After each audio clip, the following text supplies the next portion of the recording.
Hi. It's both incredibly exciting to be with you tonight and incredibly frightening. I haven't been in front of a live, I can't even talk, in front of a live audience for 18 months, so really great to be here. And Mark, well done, and Nicole, well done, Nicola, for putting this together. I've put a brand new talk together tonight, which just adds even more nerves to my plate. And I realized that, when I work with organizations and companies, I can't often share everything I want to share. And so tonight I'm going to put a couple things that I can't usually share out there, and hopefully it makes a deep impact, because putting it together really helped me think about things differently. The talk tonight is all about comfort and our idea about comfort and how our society drives pretty much all intentions towards more comfort, more convenience, more seamlessness. In fact, it's one of the pillars that makes sales so strong. There's 3 pillars that consumers always make decisions about. The first one is this idea of hyper seamlessness, this idea that it can be as convenient as possible. And Eric Schmidt, the ex-chairman of Google, was interviewed about why he thought Zoom did so well over COVID-19. And he said, for one reason only: easy. Don't have to do anything except click one button, seamlessness. And that's seen Zoom become a giant business because of just one seamless ideology behind their consumering, rather than Skype or all the other ones that were a little bit more difficult to get into. The second one is hyper-personalization, and this idea that brands will know us better than we'll ever know ourselves. The best company right now that's doing this is Spotify. They follow a process called curate, match, and facilitate. They curate music, match it to you personally, and facilitate to you for $5 a month. I think this is the future of every business. Imagine holidays being suggested to you that Spotify does. Imagine dates or places to live or clothes, and this is all coming, and many of these brands are doing this. And the third one is trust.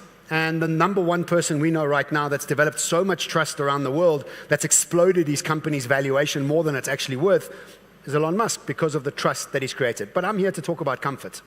And comfort itself is really something, like I said, society drives itself towards. And this is what's made Zoom increase its sort of numbers by 2,900% since we started COVID-19. In fact, I'm sure there's many Zoom pilots sitting here right now. I definitely am a Zoom pilot. I spend more time on Zoom than I like to even think about. But also, we see lots of brands talking about the seamlessness, and many brands have made incredible success because of just seamlessness. This example here is Dominos Pizza, the world's worst pizza by a long shot, but one of the world's best performing brands on the New York Stock Exchange. In fact, even better than Amazon on the stock exchange. And because it's such a shit pizza, they've got to be really, really good at delivering the pizza. And that's their only game. They're all about getting the pizza to you as fast as possible, because they know that's really what people want, especially when you're drunk or high. Nobody here, but everybody on the outside. When you're drunk or high, all you want is a pizza. And so they created many different ways for you to get pizza. Drones, robots, autonomous vehicles, a whole bunch of different things. In fact, I think they're actually a tech company that happens to sell shit pizza, but they've done exceptionally well. But they've created this 10-second app. I don't know if you know it. It's got 3 things it does. It knows your credit card details. It knows where you are with GPS coordinates. And it knows the pizza that you've bought most often from Domino's. So when you open the app, you have 10 seconds to press no. If you don't press no, it charges the pizza and delivers it to wherever you are. So next time you're drunk or high, all you have to do is, and hopefully a drone will deliver it to you. We also have, obviously, the behemoth of all behemoths, Amazon, who's already started testing this process of sending you 2 different boxes every week to your house. And it's just a test case. And the first box is things they think you want, and the second box is empty for the things they think you don't want, and you can send it back to them. At some places, in some suburbs, they have a hit rate of up to 70% of people accepting what's been suggested to them. So you don't even have to think about what you want. It actually gets suggested to you, just like Spotify. But this comfort's amazing in many different ways. But what it's done to us, unfortunately, it's got us to become addicted to certainty. Our whole society is set up to be addicted to certainty and addicted to comfort. In fact, we go out of our way to create as much comfort for ourselves as possible. And because of this drive towards addiction to certainty, what we have done is we've switched off our ability to reimagine what's possible. We are so keen to go back to where we were, back to some level of familiarity, back to our comfort zones, that we aren't even spending time of reimagining what could possibly be. I work with UNESCO's Future Literacy Program, and they have a trend, or name for this mega trend. They call it the poverty in reimagination. And they say the world's actually suffering from this poverty and reimagination because people are so desperate and anxious to get back to what they once knew, not actually spending the time to going to what we need to go. But I got some questions, because I think this is what we need to think about as we're going through this transition, as Mark was speaking about for 30 seconds, 90 seconds, 15 minutes, about this idea that this has been the toughest time that I think many of us have had, because we've had to deal with all the shit in our past, all the trauma that's come to the surface, and everything else that's going on around us with no certainty around us. And this has made a lot of us uncomfortable. But I've got a few questions. What if seeking all this comfort is actually causing all the chaos? And what if seeking all this comfort is actually stopping us from wanting to change? And what does the world require from us today? Massive change. Not even little bits of change, but massive levels of change. What if seeking all this comfort is actually making us stress about the change before we've even started to change? Why? Because everything we drive towards is change, is comfort, is convenience, is this addiction to certainty. And what if this comfort is causing us so much issues that we just plonk onto the couch, because this is what most of us do, when we are stressed or anxious or uncertain, we become comfortable, and we call this comfortable. But I don't call this comfortable. I call this the tyranny of comfort. It's become a tyranny. It's actually become a problem. And most of us aren't evolving quick enough to keep up with this pace, because all we've ever done is drive for more convenience and more comfort. If we think about how the world is evolving as far as business is concerned, and as far as the way we need to be setting up our businesses and how vastly different they need to become, we start to understand that this comfort is choking us. It's choking ourselves and our evolvements and the way our business structures are actually evolving into the future. The difference here is the difference between a complicated world and a complex one. And this is the world we come from, the 200 years of Industrial Revolution that was all about linear innovation. And we're moving in towards this quantum dynamic digital world that's all about disruption. There's vastly different scenarios. But let me break them down for you, because the complicated world is the world we are all very comfortable with and the world that we know very well. But it's not anything like the complex world. But let me break down the complicated world for you. The complicated world and the world we come from, and the world we come from has patterns that repeat themselves. That's why we could build 2, 3, 5-year plans, because patterns repeated themselves and we kind of knew what to expect. That's why we could use Excel spreadsheets, mathematics, and accounting to actually figure our way out of any problem we were, because we just need to extrapolate the past into the future and we were good to go. Also, this idea of a complicated world, because patterns are repeating themselves, automation becomes obvious. And when automation becomes obvious, it becomes commoditized and the price gets driven down. With many of our jobs, our degrees, and our businesses, we find a lot of commoditization happening. Why? Because everybody's got access to pretty much the same information. And lastly, and most importantly, in this world of complication, it's key for us to focus in on hyper-efficiency and economies of scale. Why? Because you're doing the same thing you did last year. You want to increase profit and drop costs. Excellent formula, has worked fantastically well for 200 years. But let's talk about the complex world that we're moving into. Because in the complex world that we're moving towards, what you have some patterns, but they don't repeat themselves. So you can't actually use accounting, Excel spreadsheets, and mathematics to work yourself out of these problems, and you also can't use automation, because there is no automation that's been created to actually solve any of these problems, because automation is great at pattern recognition, not about not having any patterns to follow. But the key difference between a complicated world and a complex one, and the foundations that change, are massive. Because in this new world that we're moving into, we need to be practicing something called economies of learning and robustness, not efficiency. And let me explain what those means. Economies of learning has two sort of ideas around it. The first one is, how do you quickly unlearn to relearn? That becomes a superpower in the future. Economies of learning. How quickly can I unlearn to relearn, because that's how things are changing. The second thing, using machine learning and data points, how do we preempt what our customers want before they even know they want it?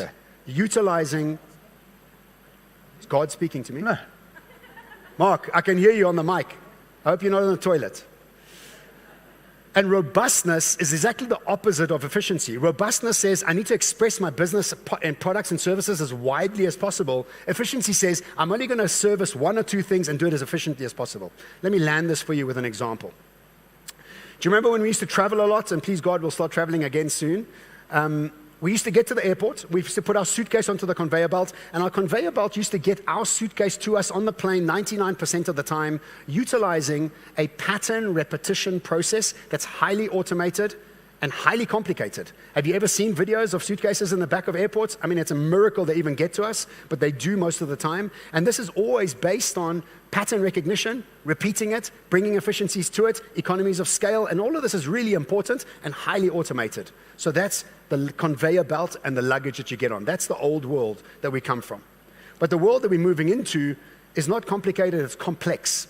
And so as we take off and the plane gets into the air, now we're not in a complicated world anymore. Now we're in a very complex world. In other words, we have no idea what's going to happen to us when we're up in the air. We have no idea if a bird's going to fly into the engine, a pilot's going to die, a terrorist attack's going to happen, an operating system's going to go down. We have no idea. So what do? We build planes robustly. In other words, we have 4 engines when one is enough. We have 3 pilots when one is enough. We have 5 operating systems when one is enough. Why? We're built for complexity, not complications. We've built for robustness, not efficiency. The world we're moving into is much more a plane than it is a conveyor belt. And our comfort, our idea of convenience and certainty is keeping us on a conveyor belt and not moving us towards a plane. That's the first reason we need to snap out of this comfort. The second reason is a word that I'm sure you've learned a lot of, automation.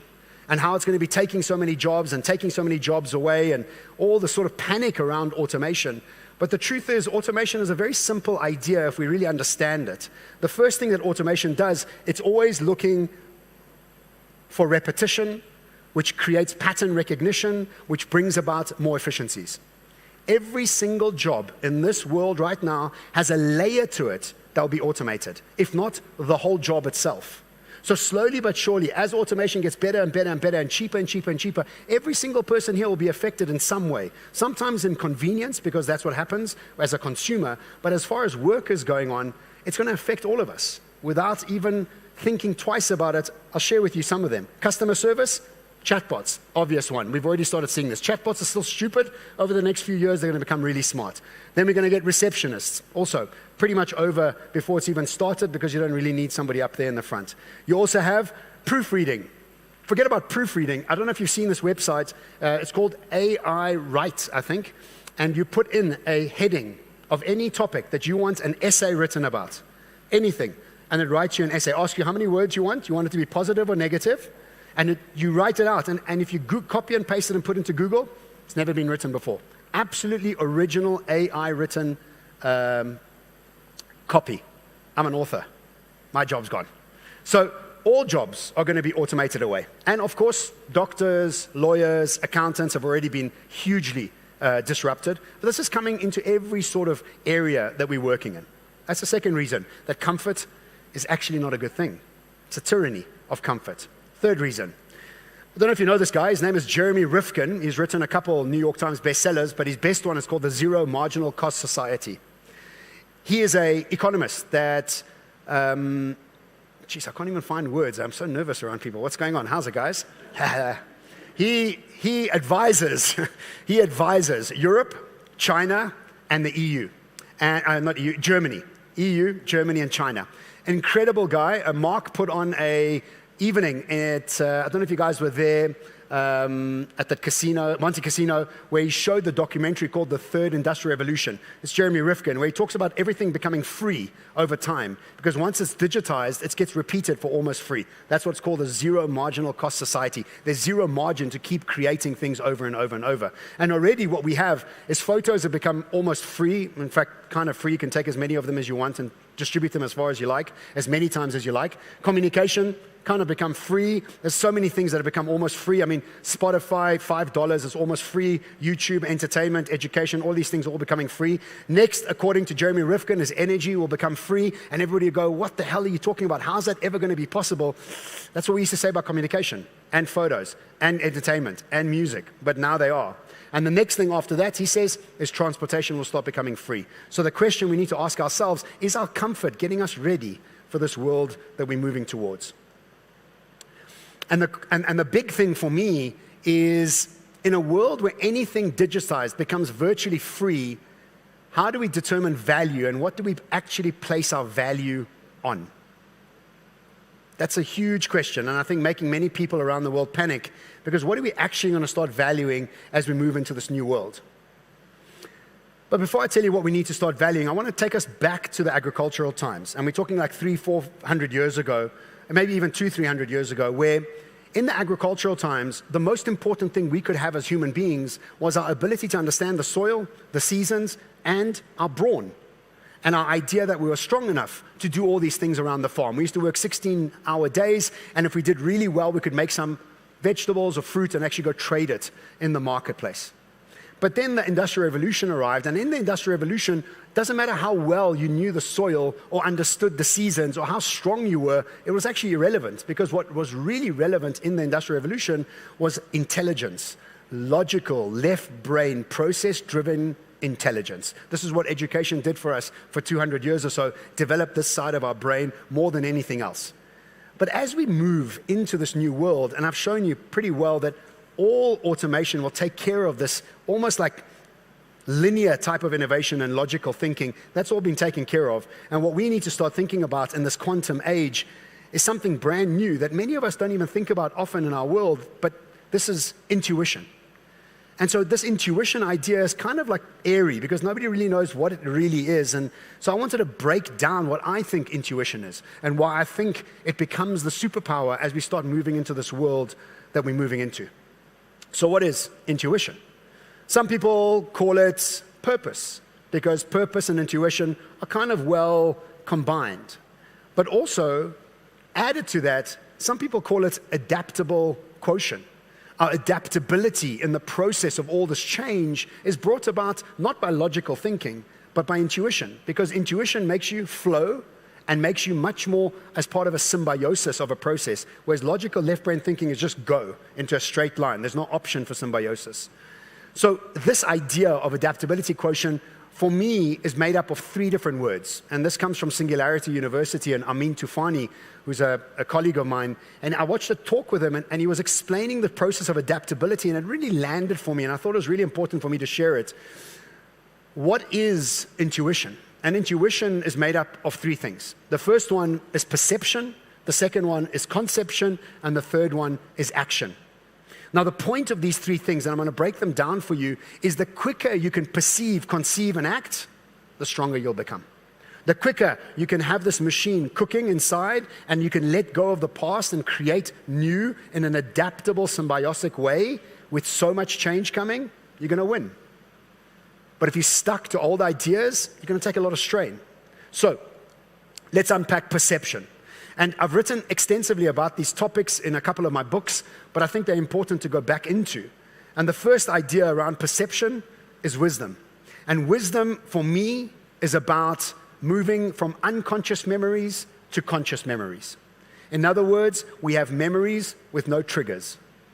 You can go through life not being triggered. Anybody here been triggered in the last week? Most of us. We all get triggered. You know what those triggers are? Something from the past that tweaked. So you're like, I told you this was going to happen. I knew this was going to be the case. Typical man. You like that one, ladies? We all go through this. But these are just triggers from our past. And so wisdom gets us to let go of anything that was painful, to be able to heal all that stuff that's from our past. And you can't perceive cleanly if you're carrying all your bullshit from the past. And I know this from myself. I have a tumultuous relationship with my real dad. And I had to go through a whole process of letting go of that type of man as that type of alpha, as that type of person that I always expected all men to be. And I had to go through a process of forgiving him to change the type of men that were around me. I'm not gay, but I'm just saying men, as in business owners or business partners or people around me. I always had abusive alpha males around me. And it was because I was holding on this grudge against my dad. But I had to go through my own process, and I still go through a lot of processes to let go of all of my past and all of the irritations that I carry with me. Because remember, the more familiar your past is, the more predictable your future becomes. So if you're wise, your past gets clean and your future becomes totally fresh, and you can look at it with totally fresh eyes. So that's perception's first idea of letting go of the past. The second one is curiosity and imagination. Again, I've written extensively about curiosity because curiosity comes from here. It doesn't come from here. There's a different sort of ideology around it. And so this concept of curiosity, best described by Walt Disney, and he has created a legacy in a business that's doing incredible things. And one of their highest values is this idea of curiosity. Have you guys seen the latest hotel they've got now? You can check into a spaceship from Star Wars for 3 days.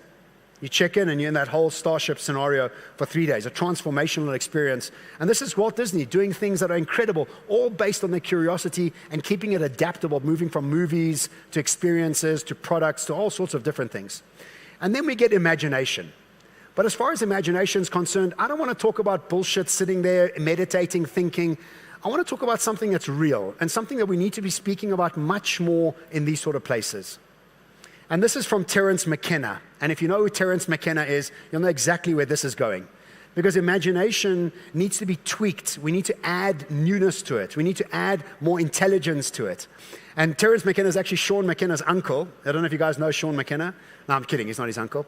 But Terence McKenna said something really, really deep for me. And I follow a lot of Terence McKenna's work. He did a lot of psychedelics. And we're starting to see that psychedelics are starting to come back into society, not as drugs, but as healing teachers. And we don't speak about it enough. And so what he says in this quote, which I thought was just profound, he says, psychedelics are illegal not because a loving government is concerned that you may jump out of a third-story building. Psychedelics are illegal because they dissolve opinion structures and culturally lay down models of behavior and information processing. They open you up to the possibility that everything you know is wrong.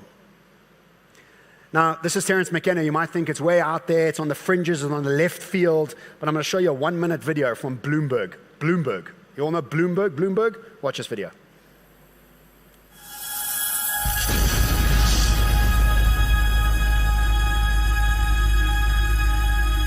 Psychedelic drugs are commonly reported to trigger life-altering, mind-expanding inward journeys. But since being scheduled dangerous and illegal, any therapeutic benefits have gone largely unrecognized. Mental health treatment hasn't changed in generations, limited primarily to psychotherapy and a broad drug class called SSRIs, or selective serotonin reuptake inhibitors. So there's been no new drug in psychiatry essentially since SSRIs back in the 1980s. These drugs have varying results, often with side effects, and can be seriously habit-forming. Once you get on one SSRI, they've got you for life pretty much. But this model could soon be disrupted by the acceptance of psychedelics by the medical, psychiatric, and pharmacological communities. This is now coming at the forefront after spending 60 years in hiding.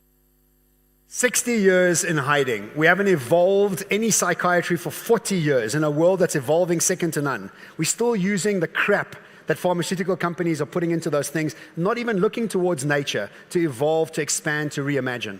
I wrote extensively about ayahuasca in my first book, and if you don't know what that is, I highly recommend you take a look at it. We need to start normalizing wearing tracksuit pants to big events, and we need to start normalizing looking at psychedelics for healing purposes and creating more imagination, because what we have is a framing problem in this world. We have a huge issue about people framing things incorrectly. And if you don't able to step out of your perspective, step out of the way you think about things, how are you ever going to be changing? How do we ever evolve when we're not taking something drastic to be able to help us evolve? The second part is conception, because once we've perceived cleanly, remember wisdom, curiosity with our hearts, not our logical minds, and we've been able to be imaginative beyond the expected realms of what we think is normal, we then now can actually ingest and frame what has come in. And This ingesting and framing is really quite quick because you've brought in all those new inputs with such fresh eyes. But I was listening to an interview by Kenneth Cukier, who wrote this book. And Kenneth Cukier is the editor of The Economist. And he's written this whole book about framing and how we have a framing problem in the world. And he said one thing in the interview that just hit me in the gut. And he said, imagine if we could reframe the relationship between China and America and what that would mean to the world and the human race. And so what we have in the world right now, unfortunately, and no offense to anybody sitting in the audience, is a bunch of old men still competing, still fighting, still killing each other, still framing the world through scarcity. Imagine we could reframe things. Now, if we don't bring anything new in, how do we reframe anything? And we need to take on this responsibility in our individual capacity, because the more angst we bring into the world, the more angst there is in the world. And so this framing issue becomes obvious when you're perceiving through curiosity and fresh eyes. And lastly, when we get to the point of action, and this idea of action becomes seamless and energized when you are bringing this information in this way. And this process for me is all about entrepreneurship and experimentation. And I think we've arrived at something I'm calling the era of forced entrepreneurship. And the reason for this is that your degree doesn't guarantee you anything anymore. The fact that you've worked long in a company doesn't guarantee you anything anymore.